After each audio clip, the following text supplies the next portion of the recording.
जय श्री राम। जय हनुमान जी भक्तों। राधा अष्टमी का त्यौहार पूरे देश में बहुत ही धूमधाम से मनाया जाता है।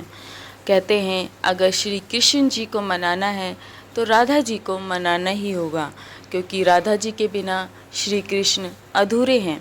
पिछली वीडियो में हमने जाना कि राधा अष्टमी की शुभ तिथि और शुभ मुहूर्त क्या है, इसके महत्व क्या है, और जो भक्त राधा अष्टमी का व्रत रखना चाहते हैं उसकी पूजा विधि क्या है।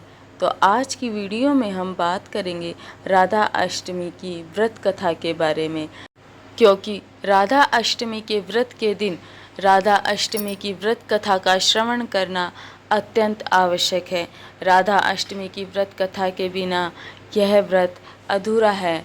जब भी भगवान श्री कृष्ण की बात होती है तो राधा जी का नाम जरूर ही लिया जाता है। मान्यताओं के मुताबिक भगवान कृष्ण के जन्म के ठीक 15 दिन बाद राधा जी का जन्म हुआ था। यही वजह है कि कृष्ण जन्माष्टमी के बाद राधा अष्टमी का त्यौहार बड़े ही धूमधाम से मनाया जाता है।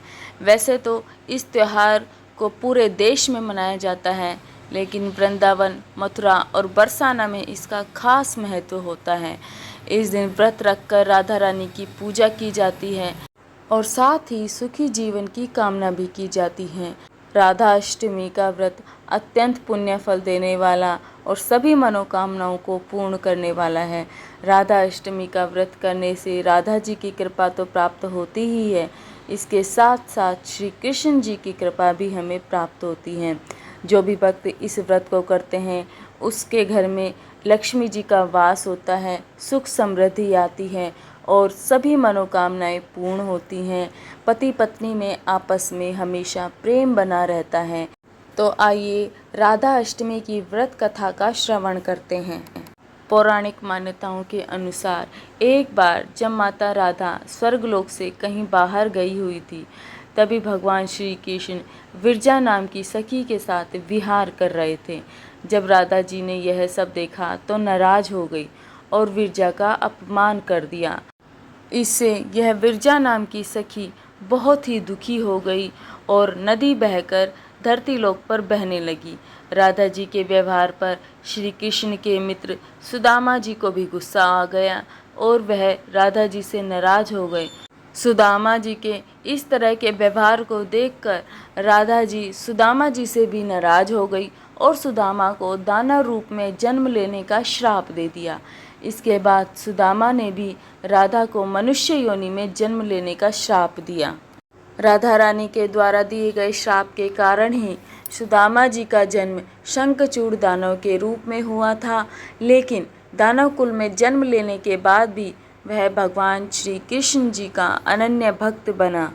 वहीं दूसरी तरफ राधा रानी जी ने भी पृथ्वी पर वृषभानु के घर पुत्री के रूप में जन्म लिया, लेकिन राधा रानी वृषभानु जी की पत्नी देवी कीर्ति के गर्भ से नहीं जन्मी थी।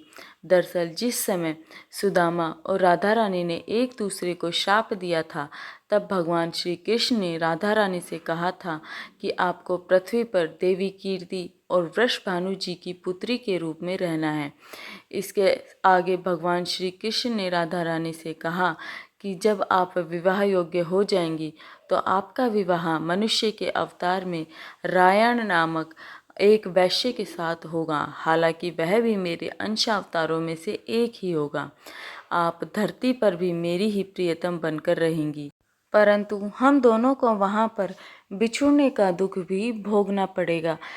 इस प्रकार सुदामा जी के श्राप के कारण राधा रानी जी को धरती पर मनुष्य योनि में जन्म लेना पड़ा। अगर यह व्रत कथा आपको अच्छी लगे तो वीडियो को लाइक करें, चैनल को आप सब्सक्राइब भी कर सकते हैं। जय श्री राम। जय हनुमान जी भक्तों। आप सभी का दिन शुभ और मंगलमय हो। राधा जी आपकी सभी मनोकामनाओं को पूर्ण करें।